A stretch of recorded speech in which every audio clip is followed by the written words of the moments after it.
This is the placenta, head ni baby, brain niya, mata, ilong, bibig. Nagalaw-galaw ba yung bibig niya? Oo, kumakain siya, oh. Kita mo? Kumakain siya. So, heartbeat, malakas naman. Ay, May, ito kamay niya. yung kamay niya. Ay, buo na yung kamay niya. Oo, ayan. Doktor, na. nagpiprint Oo ka. nga, Hindi. buo na. 1, 2, 3, 4, 5. May daliri na. Okay? So, heartbeat, katawan, tiyan, Diyan. liver, may bituka na rin yan. Kidneys, meron na. Okay? Tapos, ito yung hita, kabilang hita. So, dalawang hita, no? Dalawang hita, dito yung puwet.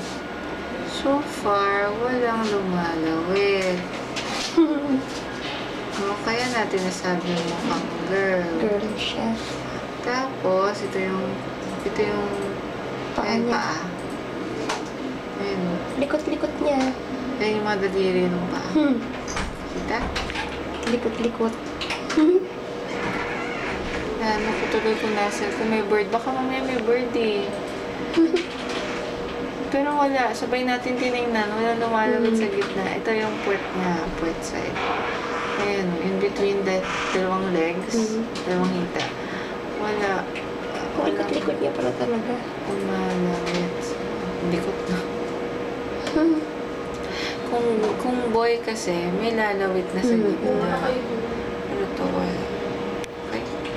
Yun mo. Baka may maliit na lumuit. Diyos. Oo nga, naghanap tayo ng... and lumalawit ito. Cord yan. Cord. Okay. Puso ni baby. Pero dito dapat yun eh. Wala. May maputi lang na parang line. Kaya nasabi kong girl siya.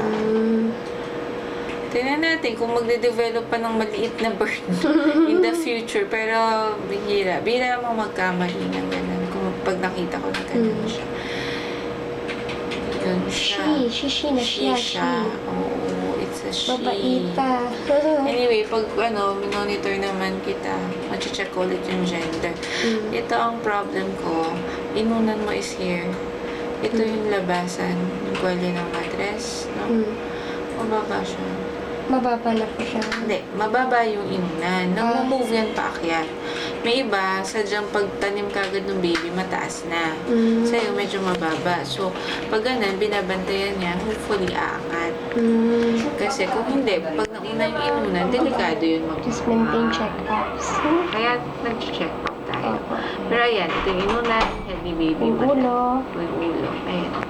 Cute na. Hindi ko pa makikita mo. Ayun yung cord niya po. Oo, naka-float. Pero kita mo na yung lips, tsaka nito. Opo, yung ilong. Yan siya. Gumagalaw-galaw naman siya. Oo. Ang likot-likot. Ayan. Okay? Opo. At least, ayan na may video. Opo. Kita naman. Pakita mo na lang kay husband. Okay, ayaw talaga. Wala talaga lumalawit yung between. Kaya kung sinisilip baka mamaya nagkamali tayo. Okay? Sige po.